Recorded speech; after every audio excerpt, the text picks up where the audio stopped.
Bonjour, vous êtes bien sur la chaîne de Lueur Mental Care et aujourd'hui je suis accompagnée de Bérangère. Je suis accompagnatrice de carrière. Et aujourd'hui on va parler des blessures de l'enfance. Exactement. Donc tu connais un peu le concept de la chaîne ? Parce que du coup je te suis sur Instagram, donc j'avais déjà un petit peu regardé. Donc on a toujours le fameux petit jeu de cartes avec les questions, les jokers et les petits messages. Et on va piocher chacune notre tour pour animer un peu ce podcast, etc. Donc je te joins à piocher une carte. Cool. Première question.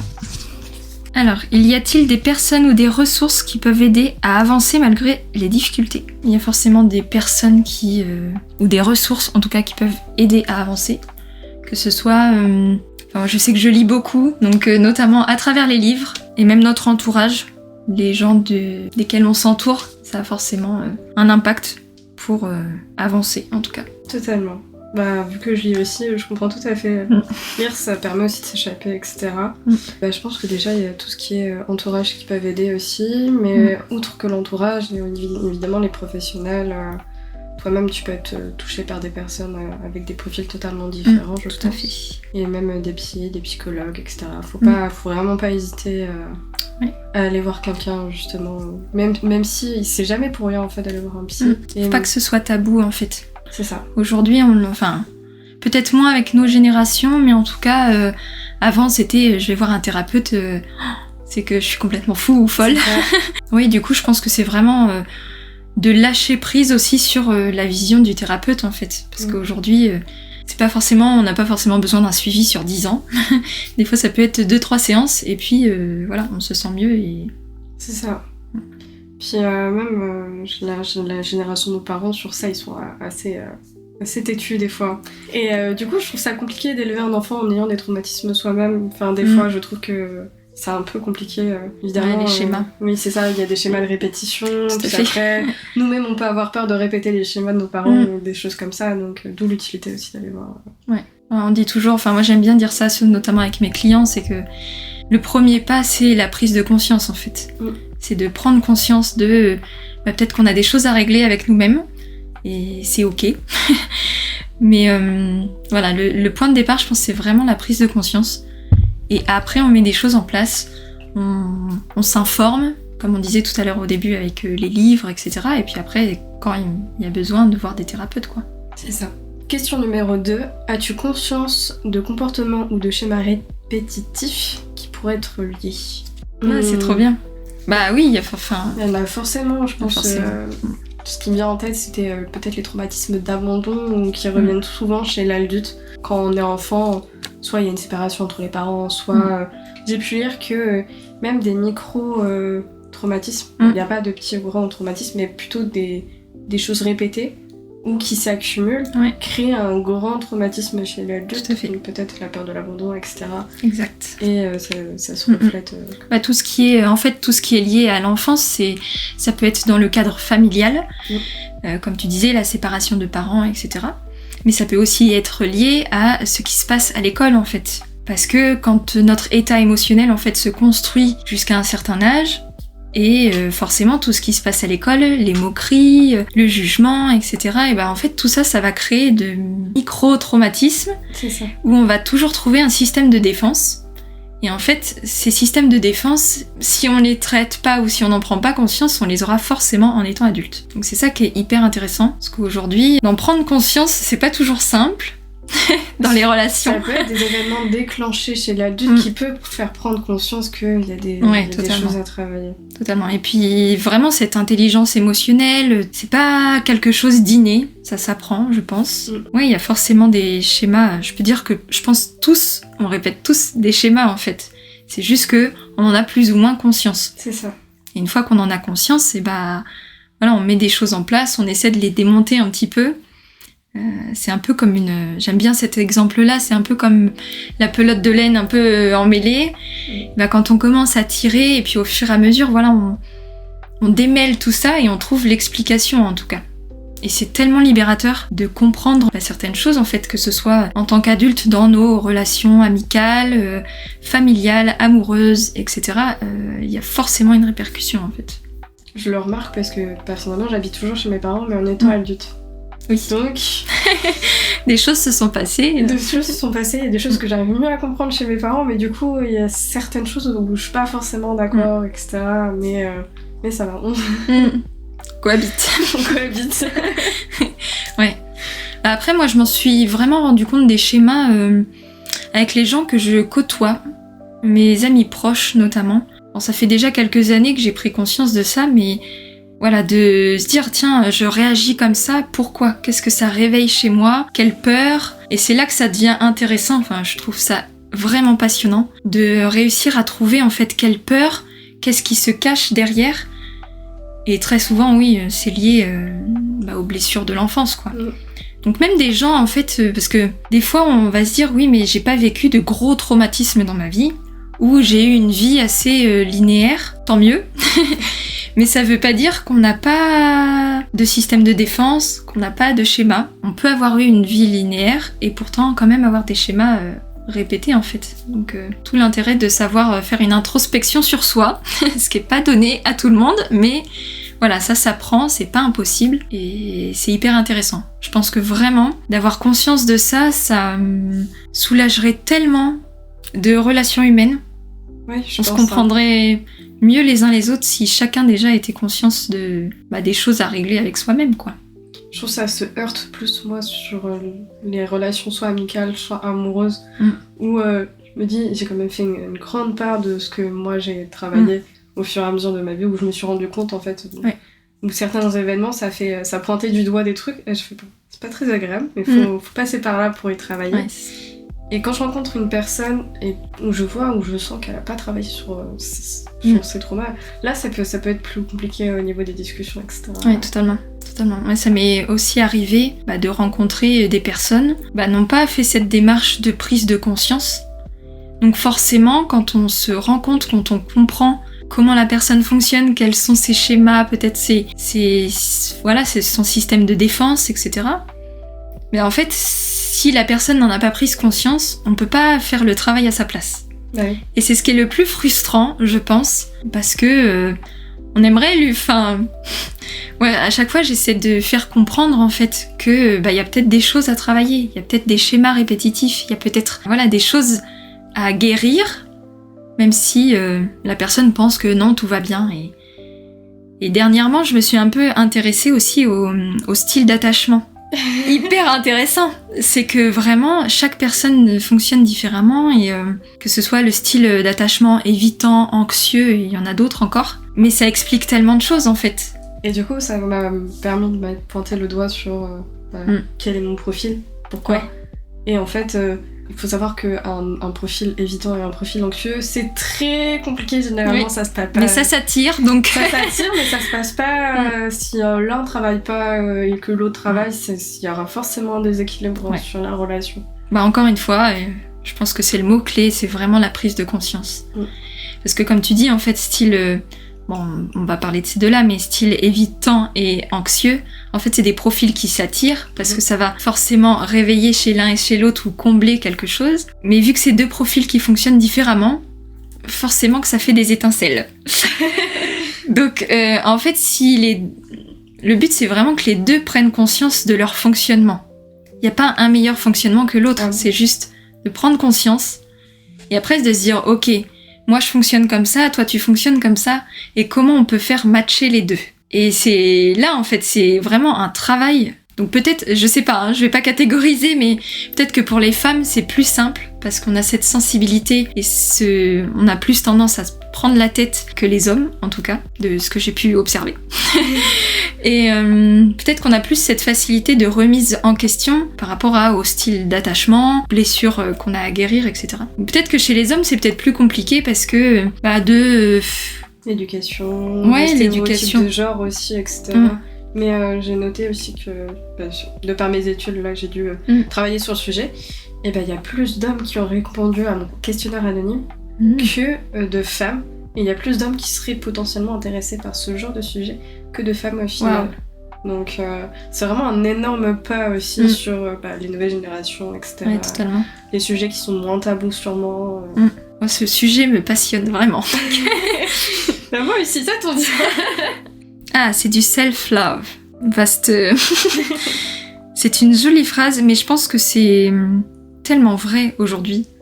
Alors, à s'appliquer à soi-même, bien sûr, avant tout, mais que si chacun apprenait à exprimer ses sentiments de la bonne manière, bah, ça fonctionnerait tellement mieux dans tous les domaines. Parce que là, pour le coup, ça rentre vraiment dans le domaine amical, amoureux, professionnel. Et juste de savoir exprimer ses sentiments, que ce soit positif ou négatif, et de pas juste les garder pour soi, je pense que ça peut vraiment être un gros pas en avant. Je suis totalement d'accord. Ouais. Si on apprenait vraiment à pleinement s'exprimer au lieu de cacher ce qu'on ressent, ça serait plus simple pour beaucoup de choses en fait finalement. Ouais, et puis des fois on va peut-être pas oser par peur du regard des autres, par peur de ce que les autres vont penser de nous, etc. Par peur de vexer ou parce qu'on rentre dans les stéréotypes, de dire bah non, faut pas que je montre que je suis triste ou que ça m'a blessée ou que... Mais en vrai, on reste hommes, femmes, on reste des êtres humains avant tout.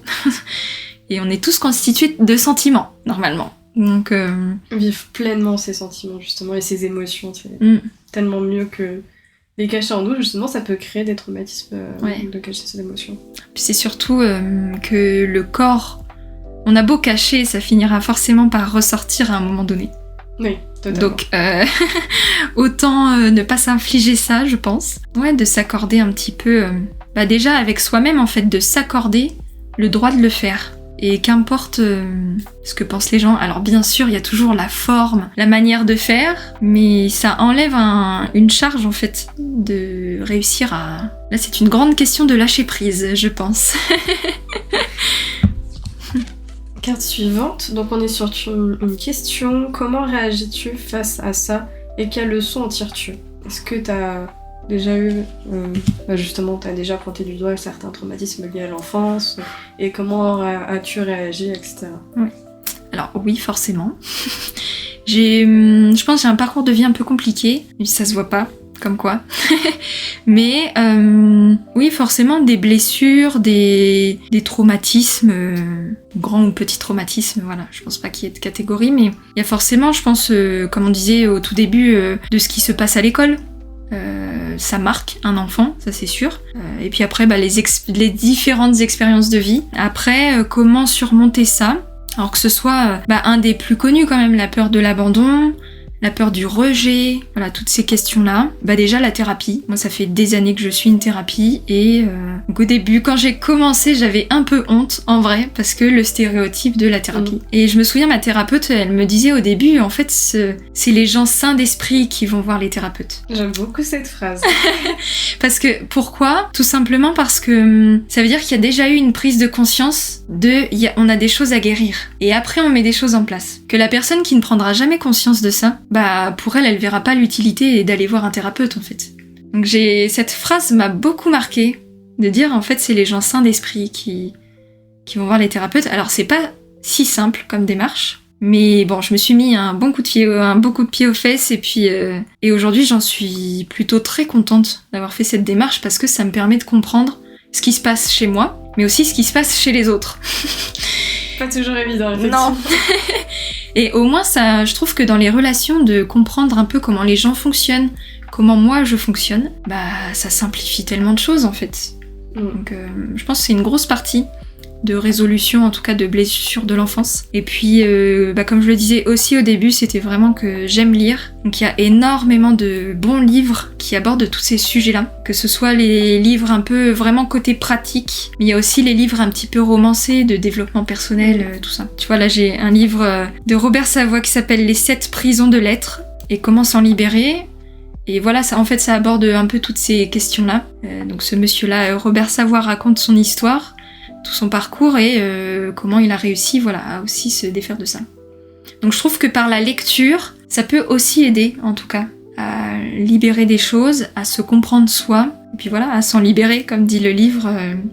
On a moins une charge et ça devient moins un fardeau, en tout cas, parce que on arrive à comprendre les choses et même à comprendre les gens. Donc que demander de plus que d'arriver aussi à comprendre les gens qui nous entourent. J'ai rien à rajouter, je suis totalement d'accord. Toi peut-être par rapport à cette question. Pareil, je suis allée voir aussi une psy qui était super. Je me suis dit, c'est soit cette personne, soit ces personnes. Alors je me suis dit, gros parcours sur ça, une grosse prise de conscience justement. Et c'est là où justement, comme tu dis, j'ai pu enchaîner les étapes de prise de conscience, de comment je peux réagir, etc. Chouette. Et du coup, j'ai pu m'en tirer et tout. De temps en temps, je vais la revoir juste sur les moments où c'est vraiment trop de pression. J'ai juste besoin de me libérer. Ouais. Et puis après... c'est ça qui est chouette aussi. Parce que vraiment, dans le cliché de la thérapie, c'est... en fait, des fois, on n'a pas forcément besoin d'être suivi pendant 10 ans, en fait. Alors certes, il y en a qui en auront besoin, et tant mieux. Mais des fois, ça peut être juste une petite séance par-ci, une séance par-là. Tout à fait. Juste des fois pile dans la période où des fois ça peut remémorer peut-être une date anniversaire ou des choses comme ça. Si ça vient réveiller les choses, en fait la thérapeute elle est juste là pour rééquilibrer l'émotion, rééquilibrer peut-être ce qui se passe dans notre tête. Et c'est ça en fait, juste des fois une petite séance par-ci par-là quand on sent qu'on est un peu... le vase commence à déborder. C'est chouette en tout cas d'avoir déjà eu cette prise de conscience et comme tu dis, en fait, on regrette pas de le faire parce que... Après, de toute façon, faut vraiment trouver... peu importe, en tout cas, faut vraiment trouver la personne, le thérapeute qui nous convient à nous. C'est ça. Parce que ça marche beaucoup au feeling, à peut-être ces techniques, ces méthodes, de ce qui nous parle, et aussi par rapport à ce qu'on a à traiter comme blessure ou quoi. Et voilà, ça marche beaucoup. Un thérapeute qui convient à une personne ne conviendra pas forcément à une autre. Et c'est ok. Des fois, faut juste en faire un ou deux pour trouver la personne avec qui ça matche bien. Le bon feeling. Ouais, c'est ça. Tout est une question de feeling. Oh, encore du self-love. Donc ton intégrité et ton engagement envers ce que tu crois sont une source d'inspiration. J'espère.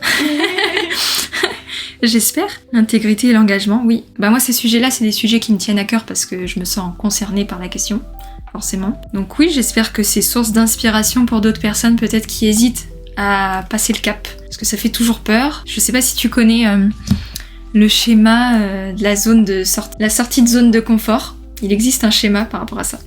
Et en fait, l'étape juste après, c'est l'étape de la peur. Donc c'est normal.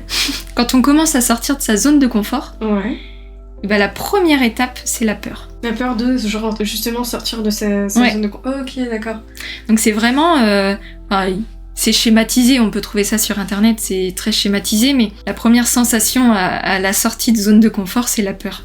Donc on passe tous par là, c'est totalement normal de ressentir de la peur, parce que quand on sort de son cercle, de son habitude, des choses qu'on n'a peut-être jamais faites, etc., donc ça fait forcément peur. Pareil, je le répète souvent avec les gens que j'accompagne, c'est que y a un peu deux types de peur, je trouve. Il va y avoir la peur paralysante, qui va nous empêcher d'agir et que vraiment, ça va nous bloquer. Mais il y a aussi la peur qui nous donne l'adrénaline et vraiment cette motivation de passer à l'action.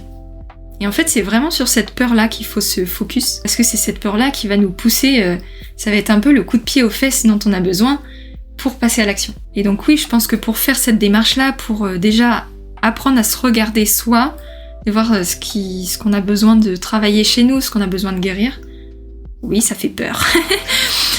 Et puis après, peut-être le cap de consulter un thérapeute, etc. Ouais, ça fait forcément peur. Je connais pas une personne, en tout cas des retours que j'ai, je connais pas une personne qui a regretté d'aller voir un thérapeute. Moi, je connais des personnes qui ne souhaitent pas aller en voir parce qu'ils disent que ça sert à rien. Ouais, on est sûr. On a tous catégories. Oui, j'ai eu aussi cet écho-là de dire bon, ça sert à rien. Après c'est propre à chacun, hein, chacun décide pour soi, mais je trouve ça triste dans le sens où en fait, bon déjà c'est une pensée très limitante, je trouve. Et après de se dire qu'on n'a rien à régler avec soi-même. C'est soit de l'orgueil... un ego, mais comme ça. Ou un ego comme ça, voilà. Oui, les deux sont liés, je pense. Mais oui, je trouve ça plutôt triste, justement, de dire que ça sert à rien, je n'en ai pas besoin. On a tous des choses, en fait, à régler. Mais souvent, ce genre de personnes qui vont dire ces choses-là, c'est que déjà la prise de conscience n'est pas là. Donc, ce qui est assez dommage parce que ça va impacter en fait leurs différentes relations et même des fois le domaine professionnel. Hein. On peut parler du perso mais aussi du pro. Il n'y aura pas le retour de boomerang un peu assez violent pour qu'il y ait cette remise en question en fait. Et c'est assez dommage parce que s'il faut attendre de se prendre un mur ou de se prendre le revers de la médaille, comme on dit, bah ça peut être très violent. Et c'est dommage d'attendre ce point-là, quoi. J'encourage, et même des fois ça m'arrive d'encourager même mes clients, en fait, Quand oui, je l'ai... parce que du coup, des fois, tu parles de tes retours de clients, etc. Ouais, totalement. Et puis même les premiers rendez-vous, moi j'arrive à capter l'état émotionnel de la personne, ou par rapport à ce qu'elle va me raconter, son vécu, ou sa situation pro à l'instant T. Très souvent, en fonction du degré, j'essaie d'évaluer, mais très souvent, en fait, je vais leur conseiller de dire est-ce que vous avez une thérapie ? Le but, c'est pas que le cerveau finisse par exploser et que la personne finisse en burn-out ou je ne sais quoi, ou même en dépression, etc. Ça peut aller très très loin. C'est aujourd'hui vraiment quelque chose que je mets... Enfin, c'est pas un sujet tabou pour moi, au contraire, et de vraiment inciter les gens à dire peut-être que là, il y a besoin, quoi. Je vais être cette personne qui va un peu les pousser à prendre conscience que... la situation à l'instant T, il y en a peut-être besoin, quoi. C'est bien aussi. Mais bon, ça te rajoute aussi la charge émotionnelle en plus, peut-être. J'essaie j'essaie justement de me décharger pour pas que ça me... Parce qu'avant, oui, je suis une éponge à émotions, donc forcément, je capte toutes ces choses-là, mais justement pour fixer un peu la limite de leur charge à eux et ma charge à moi rester équilibrée. Justement, le fait de conseiller un thérapeute, c'est que moi, quand j'accompagne les gens, je vais pouvoir les conseiller sur 2-3 tips ou leur faire prendre conscience de 2-3 choses. Mais encore une fois, je ne suis pas professionnelle de santé, je ne suis pas thérapeute, donc quand il y a vraiment un besoin assez important, c'est là qu'interviennent les gens qui sont qualifiés pour ça, quoi. C'est de savoir aussi faire la part des choses, parce que des fois on peut conseiller sur quelques points, parce qu'à force de lire, à force de se renseigner, on acquiert quelques connaissances quand même. Mais de savoir faire la part des choses, je ne suis pas spécialiste professionnelle de santé. Alors, c'est une question. Comment gères-tu le stress au quotidien ? Des fois, les blessures ou les peurs peuvent générer du stress. Oui, le go. Parce que quand il y a des situations qui réveillent les peurs, là, c'est une grande forme de stress qui se réveille. Donc après, c'est de savoir les gérer. De savoir gérer ça, et ça demande un gros travail. Ça, c'est pas toujours simple, loin de là. De savoir, surtout quand ça réveille des peurs ou quoi que ce soit, de savoir un peu redescendre, rationaliser la chose, et de faire la part des choses entre ce que la tête s'invente et la réalité. Ok, oui. Donc c'est un très grand exercice, mais voilà, de savoir redescendre la pression. Bon, après ça peut passer par les petits rituels de savoir bien respirer, etc. Ça aide énormément. Moi je fais beaucoup d'exercices de respiration, parce que forcément quand le stress monte, on respire moins bien et tout s'emballe. Donc le cœur, la tête, tout s'emballe. Donc d'apprendre à bien respirer, ça aide aussi à redescendre la pression et de ce qui se passe dans la tête en fait. Rationaliser un petit peu la peur, et puis après de se rendre compte que oui, ça reste une peur, c'est pas forcément la réalité, et de rééquilibrer un petit peu les choses. Très grand exercice. Mais ça justement, je l'ai remarqué pendant mon oral que j'ai passé la semaine dernière. Je suis arrivée devant le tableau et en fait j'avais plus de souffle. Rien du tout. J'étais essoufflée à chaque phrase. Du coup, j'ai pris une grande respiration et après ça allait mieux. Mais le stress, c'est vrai que faut bien respirer. Ouais. Mais c'est pour ça que je trouve les exercices de respiration, des fois, on se dit c'est bon, je sais respirer, quoi. Je le fais tous les jours naturellement. Mais en vrai, de vraiment bien inspirer, expirer, de savoir tenir sur la durée, c'est un réel exercice. Je sais que même il y a des thérapeutes qui les sophrologues. Ouais, exercent beaucoup avec ça, d'apprendre à respirer. Et c'est là qu'on se rend compte des fois quand on a le souffle coupé, de réapprendre à respirer, c'est un réel exercice. Au tout début, franchement, j'arrivais pas à tenir la respiration par l'angoisse, je pense. Je savais pas respirer correctement. Et même des fois, en fonction des circonstances, quand je sens qu'il y a une période de stress, de juste se poser 5 minutes et de bien respirer, ça redescend vraiment la pression. C'est propre à chacun, donc chacun a ses petits tips, je pense, pour apprendre à gérer son stress. Ça peut être le sport, ça peut être des ateliers créatifs, etc. Donc, l'alimentation aussi. Ça peut l'alimentation. Énormément, oui. C'est jamais évident, mais on essaie. Non, c'est sûr. Quelles actions concrètes mettre en place pour aller de l'avant et reconstruire une relation saine avec son passé ? Waouh. Elle est difficile, cette question. Difficile, oui et non. J'allais plutôt dire qu'elle est très vaste. Pour moi, tout passe vraiment par la thérapie, ça c'est sûr. La résilience, c'est quelque chose qui s'apprend.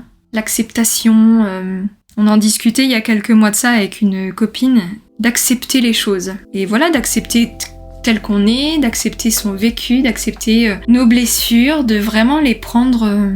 c'est ok en fait.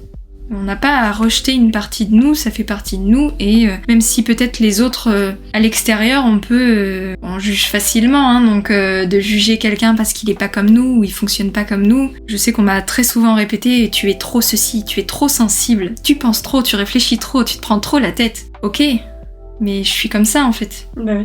Donc certes j'y travaille, mais voilà, l'acceptation de soi, déjà d'accepter comment on fonctionne, avec nos qualités, nos défauts, déjà ça aide je pense à être ok avec soi. Notre expérience de vie, encore une fois qu'elle soit traumatique ou linéaire, on a quand même quelques blessures par-ci par-là, tous je pense, parce que la vie n'est pas parfaite, donc forcément. Ça peut vraiment devenir une force, parce que quand on vit des choses difficiles, bah forcément, si on fait preuve de résilience, etc., on en ressort forcément plus fort qu'avant. Ça nous sert de leçon, d'être ok sur tout ça. Vraiment, je pense que ça aide à reconstruire une relation saine avec son passé. Des fois, je me pose la question de me dire, si j'avais pas vécu tout ce que j'ai vécu dans ma vie, de rencontres de personnes, d'expériences personnelles, professionnelles, quelle personne je serais aujourd'hui? Et ben en fait, ça modifie forcément tout le chemin.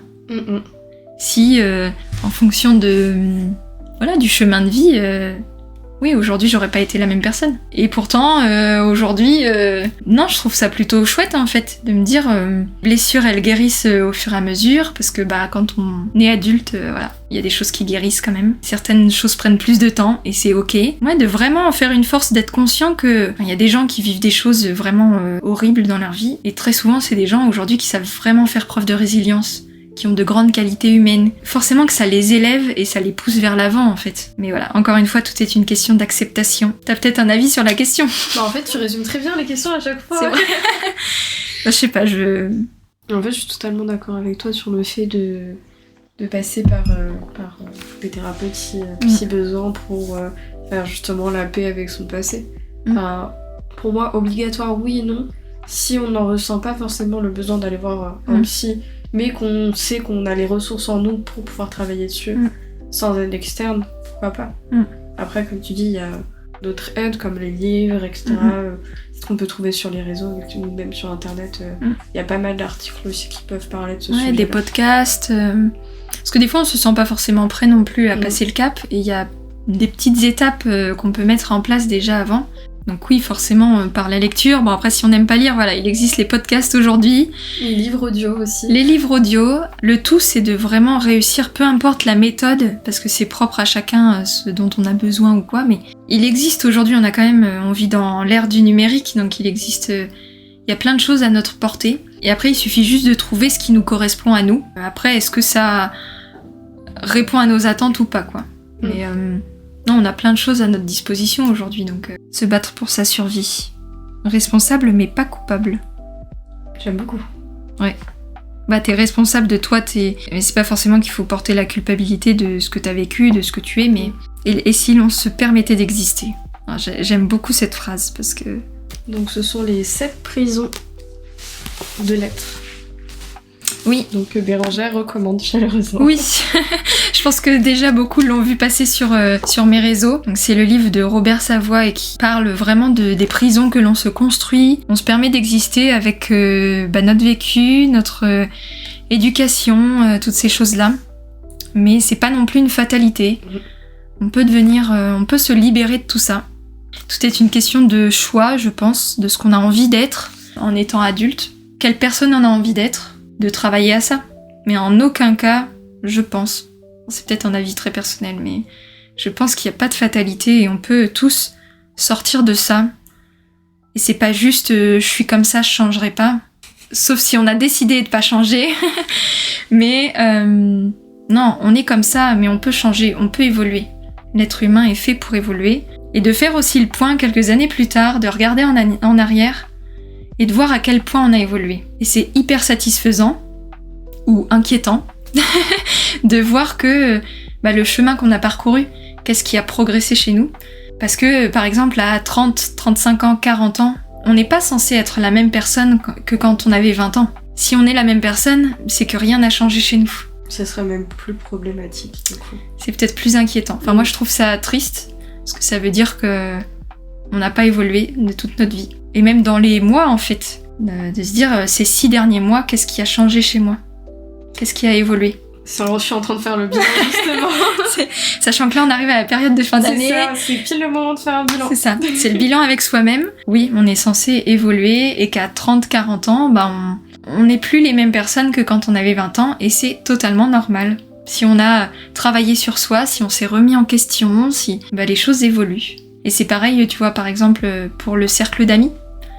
J'ai entendu une vidéo il y a pas très longtemps qui disait que si on a le même cercle d'amis qui a 10, 15, 20 ans, c'est peut-être à s'interroger en fait, parce que ça voudrait dire que rien n'a évolué. Je sais pas, j'ai des amis qui datent de 10 ans, mais j'ai aussi d'autres amis qui... Parce que les valeurs continuent de coller. Mais des fois, quand on évolue, on est obligé parfois de laisser derrière nous des amitiés, parce que si les gens n'avancent pas au même rythme que nous, les valeurs ne collent plus et l'évolution n'est pas la même. Donc forcément qu'on laisse derrière nous aussi des choses qui n'avancent pas au même rythme en fait. C'est aussi compliqué de casser des amitiés qui datent de sûrement longtemps, tu vois. Je pense pour conclure, je dirais vraiment cette phrase qui m'a beaucoup marquée, je l'ai entendue il y a quelques temps, qui disait que de toute façon, la seule personne qui va vous accompagner toute votre vie, c'est vous-même. C'est hyper important d'être déjà bien avec soi, de savoir se remettre en question, de savoir se regarder un petit peu dans le miroir et voir ce qu'on a à guérir pour avancer, parce que notre meilleur ami, en fait, c'est déjà nous. Et puis ça peut tellement faciliter les relations, comme on disait, les relations amicales, amoureuses, familiales, professionnelles. Ça peut peut-être contribuer à un monde meilleur. Tu parles tellement avec le cœur, c'est incroyable. Oui, j'essaie. C'est mon authenticité, c'est qui je suis. C'est forcément des sujets qui me parlent. Si tu me parles de chiffres, là, ce sera un peu moins mon truc. Mais forcément, toutes ces questions-là, quand on passe par là, de se recentrer sur soi un petit peu aujourd'hui. On vit aussi dans cette génération-là. On apprend un peu à se recentrer sur soi. Merci d'avoir regardé cette vidéo et si elle vous a plu, n'hésitez pas à la partager, à l'aimer et à vous abonner. Sur ce, bisous! Des bisous!